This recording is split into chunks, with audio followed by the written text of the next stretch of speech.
आप लोग अपने भविष्य को अच्छा बनाएं। ब्राइट फ्यूचर आपका तभी होगा जब आपका इंग्लिश स्ट्रॉन्ग होगा। और दोस्तों मैं आप लोगों से यही कहना चाहूँगा कि यदि आपका इंग्लिश स्ट्रॉन्ग है और आप कुछ बोल पाते हैं, लिख पाते हैं, समझ पाते हैं, तो आपके जीवन में हर एक द्वार खुला हुआ है।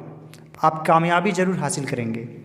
आप मान लीजिए कि केरल भी काम करने जाते हैं तो वहाँ मलयालम बोली जाती है। यदि आपका इंग्लिश स्ट्रॉन्ग है तो आप बहुत अच्छे होटल में काम कर सकते हैं, और भी कई जगह हैं वहाँ पर आप काम कर सकते हैं और अच्छा खासा कमा भी सकते हैं। आपका वैल्यू अलग रहेगा।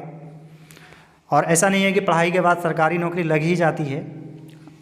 आजकल आप लोग जानते हैं there is cut throat competition, गला काट प्रतियोगिता है अभी। So it's very difficult to get a government job no matter how intelligent you are. आप कितना भी तेज़ क्यों ना हो, यू मस्ट बी रिच। आपको धनवान होना ज़रूरी है। पैसे की ज़रूरत हर जगह लगती है, तो पहले आप थोड़ा सा पैसा कमाएं, उसके बाद ही आप अपने भविष्य को बना सकते हैं। और यदि आप में जुनून है, जज्बा है, तो आप कुछ भी कर सकते हैं। Nothing is impossible in this world. Hello दोस्तों और विद्यार्थियों, आप सभी कैसे हैं? उम्मीद करता हूं कि आप लोग अच्छे होंगे।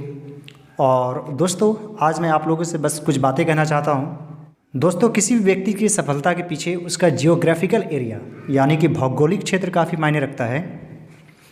जैसे आप एक बड़े शहर में रहते हैं और एक छोटी सी दुकान भी चलाते हैं तो आपके पास ग्राहक ज़्यादा पहुंचते हैं। और गांव में क्या होता है कि आप बहुत अच्छी सुविधा देते हैं, एक अच्छा स्टाइलिश कोई शॉप खोल लेते हैं, फिर भी लोग आपके यहाँ पहुँचेंगे ये ज़रूरी नहीं है। और जैसे आपका क्षेत्र में यदि जनसंख्या घनत्व ज़्यादा है तो उसका भी असर होता है आपकी आमदनी में। इसलिए लोग जो है जहाँ पर पॉपुलेशन का डेंसिटी है वहाँ लोग ज़्यादा जाते हैं। मुंबई जाते हैं, दिल्ली जाते हैं, बड़े बड़े शहर जाते हैं। और गांव में जो है ये ज़रूरी नहीं है कि आप जो सोचते हैं वो पूरा हो जाए। तो यदि आप कुछ नया करने की कोशिश कर रहे हैं तो अपने आसपास के क्षेत्रों को अच्छे से परख लें और जायज़ा लेना बहुत ही ज़रूरी है। इसके अलावा दोस्तों मैं आप लोगों से कहना चाहूँगा कि हमारे यहाँ जितने भी स्टूडेंट्स हैं, सभी स्टूडेंट किस सब्जेक्ट में सबसे ज़्यादा कमज़ोर है? Obviously it's English. तो आप कहेंगे सर इंग्लिश। और सबसे अच्छा परफॉर्मेंस किस सब्जेक्ट में रहता है? तो वह रहता है मैथ्स में, गणित में। और टीचर भी बहुत ज़्यादा हैं, मैथ्स पढ़ाने वाले, साइंस पढ़ाने वाले, लेकिन इंग्लिश पढ़ाने वाले जो है अभी भी टीचर्स की कमी है। और ख़ास तौर से यदि इंग्लिश मीडियम के स्टूडेंट हैं तो चाहे कोई भी सब्जेक्ट हो, एक मैथ भी हो, तो बहुत सारे शिक्षक हिचकिचाते हैं कि इंग्लिश मीडियम है, हमसे हैंडल नहीं हो पाएगा। तो ये एक प्रॉब्लम है। और हमारे यहाँ एक प्रॉब्लम यह है कि मेरे आसपास में ख़ास तौर से कोई भी इंग्लिश मीडियम स्कूल नहीं है, जिस वजह से मुझे इंग्लिश मीडियम के स्टूडेंट नहीं मिल पाते हैं।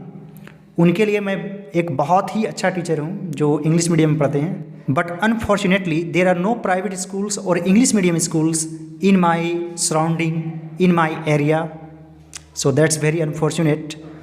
और हमारे यहाँ दूसरी समस्या यह है कि जो भी बच्चे सरकारी स्कूल में पढ़ते हैं तो उनका क्लास सिर्फ आगे होता है, नॉलेज वहीं का वहीं रहता है। 8 क्लास के बच्चे को भी 2 क्लास के बराबर नॉलेज नहीं रहता है। प्राइवेट स्कूल में क्या होता है कि बच्चे को नॉलेज के अनुसार आगे बढ़ाया जाता है, उम्र के अनुसार नहीं। बहुत बड़े बड़े बच्चे भी क्लास 4 और 5 में पढ़ते हैं, क्लास 2 और 3 में पढ़ते हैं। और ज़्यादातर सरकारी स्कूल के बच्चे क्लास में आगे तो बढ़ जाते हैं लेकिन नॉलेज आगे नहीं बढ़ पाता है और उनकी बेसिक जो है वो कमज़ोर रह जाती है, जिससे उसे पढ़ने में भी मन नहीं लगता है। यदि उनका बेसिक मजबूत हो, सब कुछ समझ में आने लगे, तो वो अच्छे से पढ़ाई भी करेंगे। इस वजह से वे पढ़ाई पर ध्यान नहीं देते हैं। तो इस पर गलती किसकी है? तो मैं गलती आप गार्जियन को दूंगा, जो आप उनके अभिभावक हैं। ये आपकी जिम्मेदारी है कि आप अपने बच्चे को अच्छे शिक्षक के पास पढ़ाएं, उनका बेसिक मजबूत करें, थोड़ा सा खर्च करें। हमारे यहाँ जो है अभी भी पढ़ाई के मामले में रेट भी बहुत कम है, मंथली फ़ी भी बहुत कम है। चलिए कोई बात नहीं, यदि आप अफोर्ड नहीं कर पाते हैं तो कोई दिक्कत वाली बात नहीं है, आप जितना चाहें मंथली फ़ी दे सकते हैं। लेकिन फिर भी हमारे यहाँ मिनिमम रेट लगता है और गांव में ऐसा ही होता है। आप गांव में 10 रुपये में अच्छे से नाश्ता पानी कर लेंगे और बड़े बड़े शहरों में जाएंगे तो 100 रुपीज़ में भी नहीं होगा। तो ऐसा आप नोटिस कर सकते हैं। आप एक गांव के सैलून में जाएंगे तो 50 रुपये में आपका बहुत अच्छे से सब कुछ हो जाता है और बड़े बड़े शहरों में जाएंगे तो आपको 100 रुपये में भी नहीं होगा। तो गांव की एक ख़ास बात है कि आपको सस्ते में भी बहुत अच्छी चीज़ें मिल जाती है। अब जैसे कुछ शिक्षक भी है, उनमें से मैं भी एक हूँ। यदि मैं शहरों में पढ़ाऊँ तो मुझे अच्छा खासा पैसा मिलेगा और मंथली फ़ी भी अच्छे खासे मिलेंगे। लेकिन फिर भी मैं चाहता हूँ कि मैं अपने समाज के बच्चों को आगे बढ़ाऊँ और उसका भविष्य उज्जवल करूँ। इसके लिए मुझे आप लोगों का साथ चाहिए होगा। तो जो भी लोग मुझे देख रहे हैं, ख़ासतौर से आसपास के लोग 5-6 किलोमीटर के रेंज में, तो आप अपने बच्चों को स्मार्ट कोचिंग सेंटर ज़रूर भेज सकते हैं। और दोस्तों, जैसा कि आपको पता है कि आप रट कर इंग्लिश नहीं सीख सकते हैं। इंग्लिश सीखने के लिए आपको बेसिक चीज़ें समझना पड़ेगा और इंग्लिश स्पीकिंग माहौल मिलना बहुत ही ज़रूरी है। और गांव में तो आप जानते ही हैं कि यदि आप इंग्लिश बोलना भी चाहते हैं तो आपको सामने वाला नहीं मिलेगा कि आप किसी के साथ इंग्लिश बोल सकें। आपको खुद ही खुद आईने के सामने बोलना पड़ता है। तो ये गाँव में दिक्कतें हैं। लेकिन यदि बच्चे आगे पढ़ना चाहते हैं, बहुत सारे बच्चे मेरे पास आते हैं कि सर पढ़ाइए, लेकिन मैं 1-2 बच्चे को तो नहीं पढ़ा सकता हूँ। एक ही क्लास के बच्चे रहेंगे और एक बैच बनेगा, तभी मैं पढ़ा सकता हूँ। और जो मुझ पर विश्वास करे, 2-3 साल तक लगातार पढ़े या 1 साल तक पढ़े। और यहाँ पर बच्चे का दिमाग स्थिर नहीं रहता है, कभी ये शिक्षक कभी वो शिक्षक, और इनमें जो है गार्जियन का भी हाथ है, उनका भी दिमाग स्थिर नहीं रहता है।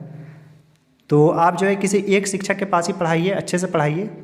लेकिन यदि आपको गुणवत्तापूर्ण शिक्षा चाहिए और थोड़ा सा एक मॉडर्न एजुकेशन चाहिए, स्मार्ट तरीके से पढ़ाई चाहिए, तो आप मेरे पास भी आ सकते हैं।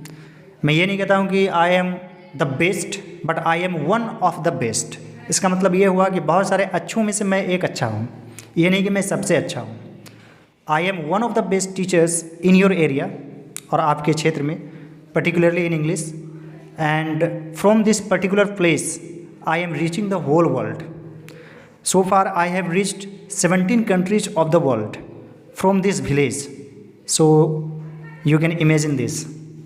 So students and friends, आप लोगों से उम्मीद करता हूँ कि आप लोग मेरा साथ देंगे, और आप लोग मेरा साथ नहीं अपना साथ दीजिए। आप लोग अपने भविष्य को अच्छा बनाएं। ब्राइट फ्यूचर आपका तभी होगा जब आपका इंग्लिश स्ट्रॉन्ग होगा। और दोस्तों, मैं आप लोगों से यही कहना चाहूँगा कि यदि आपका इंग्लिश स्ट्रॉन्ग है और आप कुछ बोल पाते हैं, लिख पाते हैं, समझ पाते हैं, तो आपके जीवन में हर एक द्वार खुला हुआ है। आप कामयाबी ज़रूर हासिल करेंगे। आप मान लीजिए कि केरल भी काम करने जाते हैं तो वहाँ मलयालम बोली जाती है। यदि आपका इंग्लिश स्ट्रॉन्ग है तो आप बहुत अच्छे होटल में काम कर सकते हैं, और भी कई जगह हैं वहाँ पर आप काम कर सकते हैं और अच्छा खासा कमा भी सकते हैं। आपका वैल्यू अलग रहेगा। और ऐसा नहीं है कि पढ़ाई के बाद सरकारी नौकरी लग ही जाती है। आजकल आप लोग जानते हैं there is cut throat competition, गला काट प्रतियोगिता है अभी। So it's very difficult to get a government job, no matter how intelligent you are. आप कितना भी तेज़ क्यों ना हो, यू मस्ट बी रिच। आपको धनवान होना ज़रूरी है। पैसे की ज़रूरत हर जगह लगती है, तो पहले आप थोड़ा सा पैसा कमाएं, उसके बाद ही आप अपने भविष्य को बना सकते हैं। और यदि आप में जुनून है, जज्बा है, तो आप कुछ भी कर सकते हैं। Nothing is impossible in this world. तो मैं आप लोगों से यही कहना चाहूँगा। All right, dear students and friends, thanks for watching. Have a wonderful day. Enjoy yourself.